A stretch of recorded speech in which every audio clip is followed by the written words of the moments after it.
When Portuguese governor João Correia de Sousa summoned Nzinga Mbande to Luanda in 1624, he expected a vassal queen. Instead, he encountered a sovereign who would rewrite the rules of colonial negotiation through calculated humiliation and strategic brilliance. Nzinga Mbande's assumption of effective power in 1617 occurred amidst Ndongo's most precarious moment.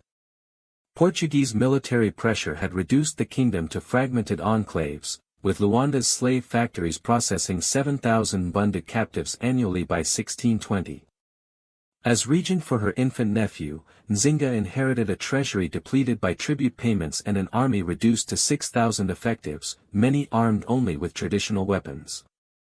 Portuguese archival records from 1618 document 42 raids on Ndongo territory, capturing 12,000 individuals over 3 years.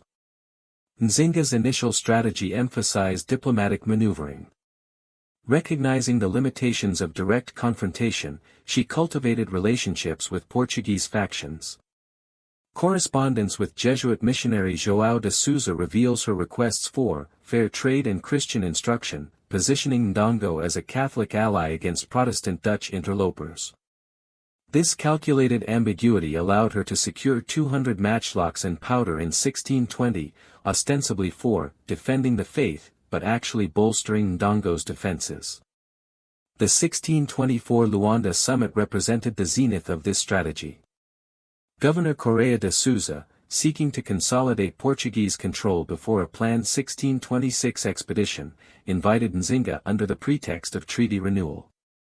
Contemporary Portuguese accounts describe her arrival with 50 Mbangala retainers, their ritual scarring and iron ornaments intimidating Luanda's population. The infamous throne incident, while dramatized in popular narratives, finds basis in Cavazzini's testimony. Nzinga was offered no seat, compelling her to use attendants as furniture, a calculated response that maintained visual parity with the seated governor. The kingdom's military structure provided Nzinga's first exposure to warfare. Ndongo maintained a standing army of 10,000 warriors organized in age-grade regiments, equipped with iron-tipped assegais, ox-hide shields, and limited firearms acquired through trade. The Mbangala, a mercenary group known for ritual warfare, served as shock troops, their fearsome reputation deterring Portuguese incursions. Nzinga trained alongside her brother Ngola Akiluanji, learning tactics that emphasized mobility and terrain advantage, skills that would define her later campaigns. Kiluanji's death in 1599, likely from natural causes rather than Portuguese poisoning as popular legend suggests, triggered a succession crisis. Portuguese archival documents from 1600 indicate Kiluanji's death destabilized Ndongo, allowing rival Mbande kingdoms like Kazanji to encroach on border territories. Ngola Akiluanji's ascension at age 25 positioned Nzinga, then 16, as a key advisor, her role documented in Portuguese correspondence as the king's sister who speaks with authority. The 1611 Portuguese invasion of Cabaça marked Ndongo's first major defeat. Governor Manuel Cervera Pereira's 4,000-man force, equipped with matchlock arquebus, overwhelmed Ndongo's traditional warriors. The loss of 3,000 lives and Cabaça's occupation forced Kiluanji into guerrilla operations, with Nzinga coordinating supply lines from hidden mountain strongholds. This period, 1611 to 1614, exposed the technological disparity between European firearms and African iron weaponry, a lesson Nzinga internalized. As Portuguese slave factories multiplied along the Kwanza River, processing 5,000 captives annually by 1615, Nzinga faced a kingdom reduced to 60% of its former territory. Her brother's death in 1617, possibly from wounds sustained in a failed counterattack, elevated the 34-year-old Nzinga to regent during the minority of her nephew. The Portuguese, recognizing her influence, began referring to her as the woman who rules Ndongo in official dispatches. Facing a kingdom hemorrhaging population and resources, Nzinga understood that survival demanded not just military resistance, but a fundamental reconfiguration of Ndongo's political, economic, and cultural foundations, a transformation that would make her both savior and revolutionary, but at a cost that would scar Africa for generations. When Portuguese governor João Correia de Sousa summoned Nzinga Mbande to Luanda in 1624, he expected a vassal queen. Instead, he encountered a sovereign who would rewrite the rules of colonial negotiation through calculated humiliation and strategic brilliance. Nzinga Mbande's assumption of effective power in 1617 occurred amidst Ndongo's most precarious moment. Portuguese military pressure had reduced the kingdom to fragmented enclaves, with Luanda's slave factories processing 7,000 Mbande captives annually by 1620. As regent for her infant nephew, Nzinga inherited a treasury depleted by tribute payments and an army reduced to 6,000 effectives, many armed only with traditional weapons. Portuguese archival records from 1618 document 42 raids on Ndongo territory, capturing 12,000 individuals over 3 years. Nzinga's initial strategy emphasized diplomatic maneuvering. Recognizing the limitations of direct confrontation, she cultivated relationships with Portuguese factions. Correspondence with Jesuit missionary João de Sousa reveals her requests for fair trade and Christian instruction, positioning Ndongo as a Catholic ally against Protestant Dutch interlopers. This calculated ambiguity allowed her to secure 200 matchlocks and powder in 1620, ostensibly for defending the faith, but actually bolstering Ndongo's defenses. The 1624 Luanda summit represented the zenith of this strategy. Governor Correia de Sousa, seeking to consolidate Portuguese control before a planned 1626 expedition, invited Nzinga under the pretext of treaty renewal. Contemporary Portuguese accounts describe her arrival with 50 Mbangala retainers, their ritual scarring and iron ornaments intimidating Luanda's population. The infamous throne incident, while dramatized in popular narratives, finds basis in Cavazzi's testimony. Nzinga was offered no seat, compelling her to use attendants as furniture, a calculated response that maintained visual parity with the seated governor. The negotiations themselves, lasting 3 days, reveal Nzinga's sophisticated grasp of international law. She cited the 1575 Treaty of Luanda and 1591 papal bulls granting Ndongo sovereignty, demanding recognition as co-belligerent against Mbangala raiders. Correia de Sousa, constrained by Portugal's Brazilian commitments, conceded limited autonomy. Ndongo would provide 4,000 slaves annually in exchange for military protection and trade privileges. The treaty's ambiguity, Ndongo remained vassal in Portuguese documents but ally in Mbundu oral traditions, provided Nzinga strategic flexibility. Implementation proved contentious. Portuguese captains continued border incursions, while Jesuit missionaries demanded mass baptisms. Nzinga's response balanced retaliation with restraint. In 1626, she authorized the execution of 2 priests violating treaty terms, sending their remains to Luanda as a warning. Simultaneously, she dispatched envoys to Dutch Batavia, securing a 1627 commercial treaty that bypassed Portuguese monopolies. Military adaptation accelerated during this period. Nzinga reorganized Ndongo's forces into mobile companies of 500, incorporating Portuguese linear tactics with Mbundu skirmishing. By 1628, her army numbered 8,000, with 1,200 matchlocks representing 15% firearm penetration, a significant improvement from 5% in 1617. Training emphasized combined arms, musketeers providing covering fire for spear-wielding shock troops. The Dutch alliance proved double-edged.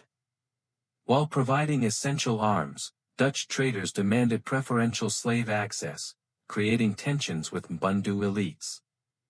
Nzinga's solution, designating specific tributaries for Dutch commerce while protecting core territories, preserved internal cohesion but strained resources. As Portuguese artillery reduced Cabaça's walls to rubble in July 1629, Nzinga stood on the eastern horizon, her 10,000 followers streaming toward Matamba's mountains, knowing that the war for Ndongo's survival had transformed from conventional battle to protracted resistance, a shift that would redefine African colonial encounters for generations. When Nzinga Mbande crossed the Congo River in 1630 with 10,000 refugees, she did not seek refuge, she claimed a new empire, transforming Matamba's lawless Mbangala warriors into the vanguard of Africa's most enduring anti-colonial struggle. Nzinga Mbande's relocation to Matamba marked a strategic pivot from defensive warfare to offensive consolidation. Matamba, a 15,000 square kilometer Mbangala stronghold east of the Congo, presented both opportunity and challenge. Its population of 25,000 included semi-nomadic warriors renowned for ritual violence, but lacked the administrative infrastructure of Ndongo. Portuguese explorer Antonio de Oliveira Cataniga's 1680 account describes Matamba as a land without law, where might governs all. Nzinga's first priority was political integration. Recognizing Mbangala warlord Jaga's dominance, she negotiated a marriage alliance in 1631, securing his 2,000 warriors while maintaining autonomy.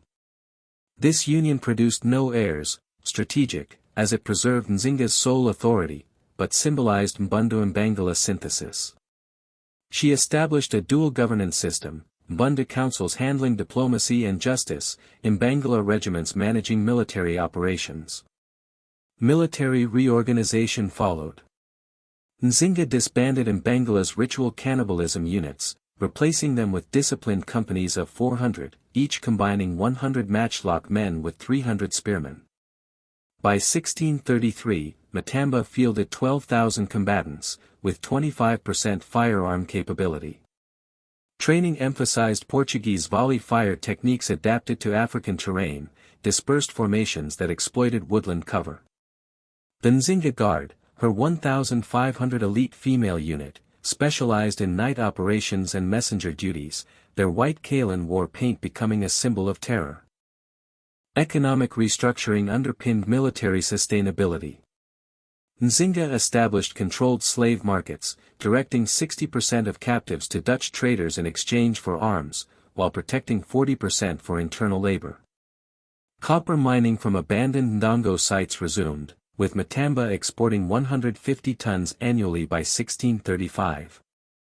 Agricultural reforms introduced Portuguese maize alongside traditional millet, increasing food security for 30,000 residents. The 1635 Portuguese War of the Three Kings tested this system. Governor Pedro Kodaira allied with Kazanji's Mbangala rivals, launching a three-pronged invasion. Nzinga's response demonstrated strategic maturity. Kazanji forces were diverted through false intelligence, Portuguese columns were ambushed in Congo floodplains, and Kodaira's main army was bled through sustained skirmishing.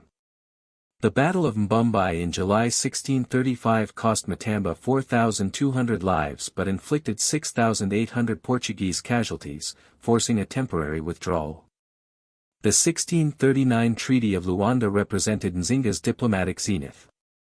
Negotiated through Dutch intermediaries, it recognized Matamba as an autonomous ally, reduced annual tribute to 2,000 slaves, and granted missionary access under strict controls. Portuguese archival analysis suggests the treaty reflected Lisbon's preoccupation with Brazilian sugar plantations, which consumed 70% of imperial resources by 1640. Implementation revealed treaty fragility. Jesuit violations, forced baptisms, land seizures, prompted Nzinga's 1641 execution of 2 priests, documented in Correia de Sousa's furious dispatches to Lisbon. Portuguese retaliation, the 1641 punitive expedition, saw 3,500 troops invade Matamba, only to be decimated by disease and ambushes, losing 2,100 men to Nzinga's scorched earth tactics. Dutch support proved crucial but limited. The 1641 Dutch capture of Luanda provided Nzinga with 500 matchlocks and 20 cannons, but Amsterdam's focus remained commercial. Nzinga's 1643 embassy to Dutch Brazil secured recognition of Matamba's sovereignty, a diplomatic coup that forced Portugal to treat her as legitimate monarch rather than rebel. By 1648, after 18 years in Matamba, Nzinga controlled a 25,000 square kilometer domain with 40,000 inhabitants, fielding the most formidable African army south of the Sahara. Her transformation of refugee column into regional power demonstrated that resistance, properly organized, could not only survive colonial pressure but challenge its very foundations. As Portuguese envoys arrived in Matamba bearing Lisbon's peace proposals in 1648, Nzinga, now 65 and battle-hardened, examined the documents with eyes that had seen empires crumble, knowing that true sovereignty was not granted by foreign ink, but forged in the unyielding will of a people determined to remain free. When Portuguese cannons thundered against Matamba's palisades in 1649, Nzinga Mbande, at 66, did not seek shelter. She orchestrated the transformation of African warfare that would confound European military doctrine for generations. The period 1649 to 1659 represents the maturation of Nzinga Mbande's military strategy, as Matamba evolved from defensive stronghold to offensive power. Portuguese resurgence following the 1648 Dutch defeat in Brazil brought 5,000 reinforcements under Governor Francisco de Tavora, equipped with 30 bronze cannons and 2,000 matchlocks. Matamba's initial engagements were defensive. The 1649 siege of Kingdom of Ndongo saw Nzinga's forces lose 1,800 warriors to artillery, forcing tactical re-evaluation. Nzinga's response was systematic. First, she reorganized her forces into combined arms battalions of 800, 200 musketeers, 400 spearmen, and 200 archers, trained in coordinated assaults. Second, she implemented a Portuguese-style supply system, establishing fortified depots at 20-kilometer intervals stocked with 6-month grain reserves. Third, she developed a sophisticated intelligence network using female spies trained in Luanda, who provided weekly reports on Portuguese movements. The 1651 ambush of the Silver Caravan demonstrated this evolution. Intelligence identified a 1,200-man Portuguese convoy transporting 80,000 cruzados in silver from Brazilian mines. Nzinga positioned 600 warriors in Mayambo woodland 40 kilometers from Matamba, using captured Portuguese uniforms for deception. The ambush, executed at dawn, resulted in 900 Portuguese deaths and capture of the entire payroll, equivalent to Matamba's annual revenue. Portuguese chronicler Antonio de Oliveira Cataniga described it as the gravest loss since the Congo Wars. Guerrilla tactics became Nzinga's signature.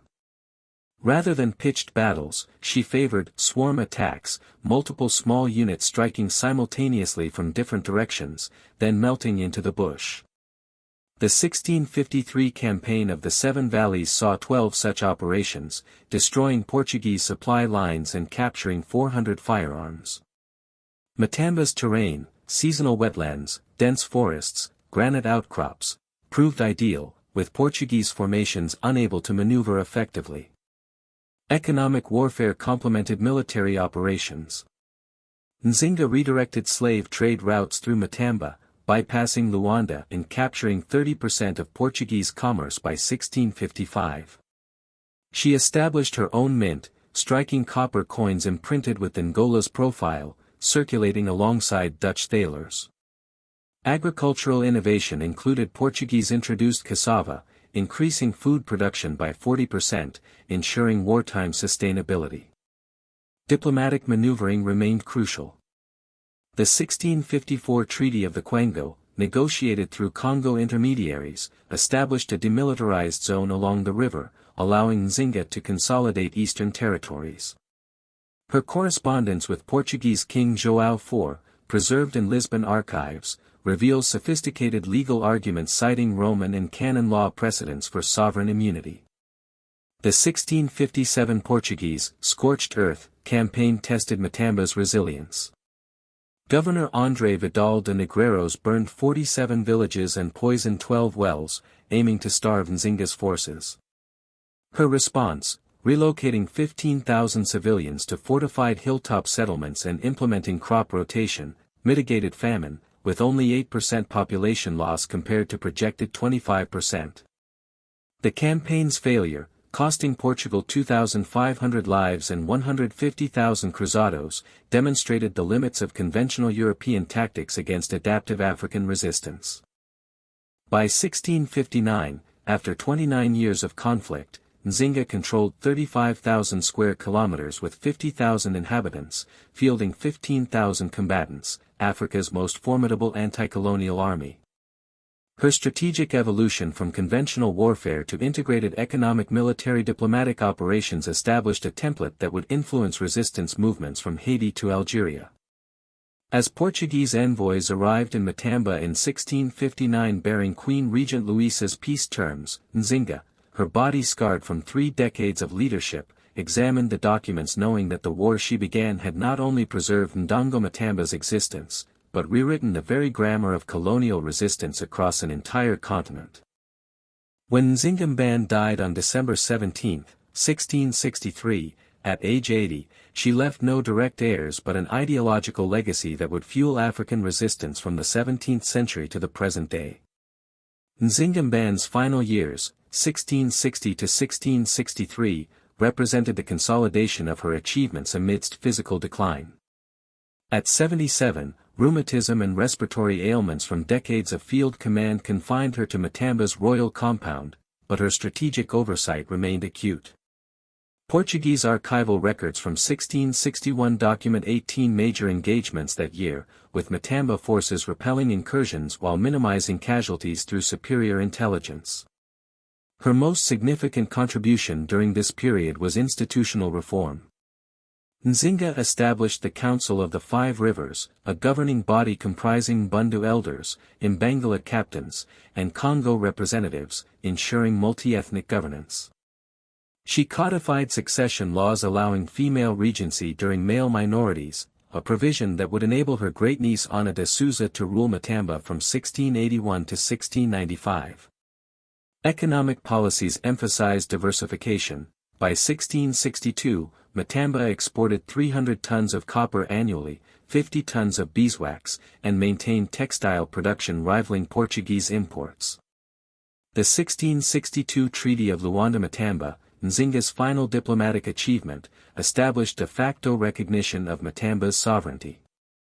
Portuguese Queen Regent Luisa de Guzman, preoccupied with the War of Restoration against Spain, conceded autonomy in exchange for controlled slave trade.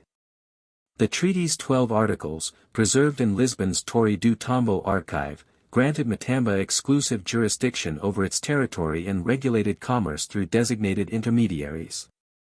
The 18th to 19th centuries saw Nzinga's legend evolve through oral traditions and Portuguese demonization. Cavazzi de Montecuccolo's 1687 Historia Descrizione portrayed her as sorceress and tyrant, while Mbundu griots preserved her as Nzinga Mbande, the unyielding one. 19th-century Angolan resistance leaders, including Negrinho dos Palmares, invoked her tactics during Brazil's Quilombo Wars. 20th-century decolonization elevated Nzinga to Pan-African icon status.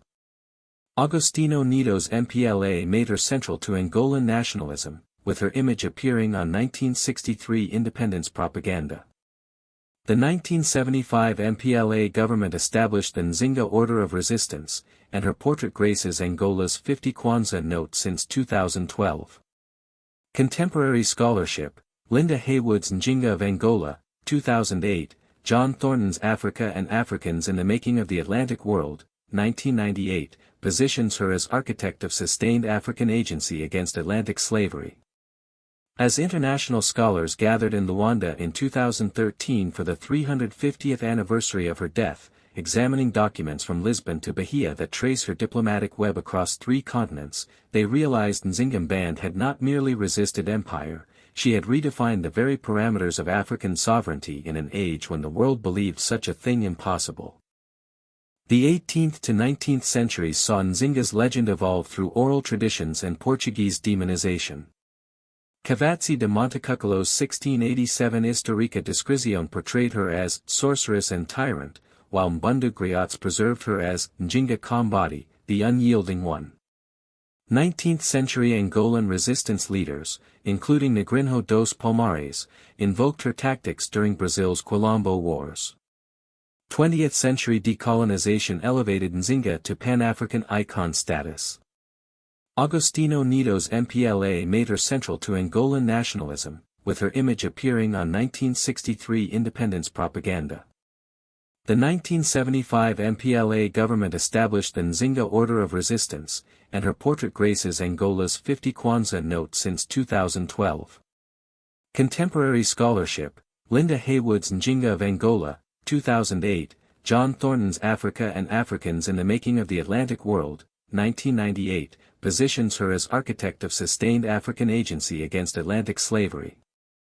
As international scholars gathered in Luanda in 2013 for the 350th anniversary of her death, examining documents from Lisbon to Bahia that trace her diplomatic web across 3 continents, they realized Nzinga Mbande had not merely resisted empire, she had redefined the very parameters of African sovereignty in an age when the world believed such a thing impossible.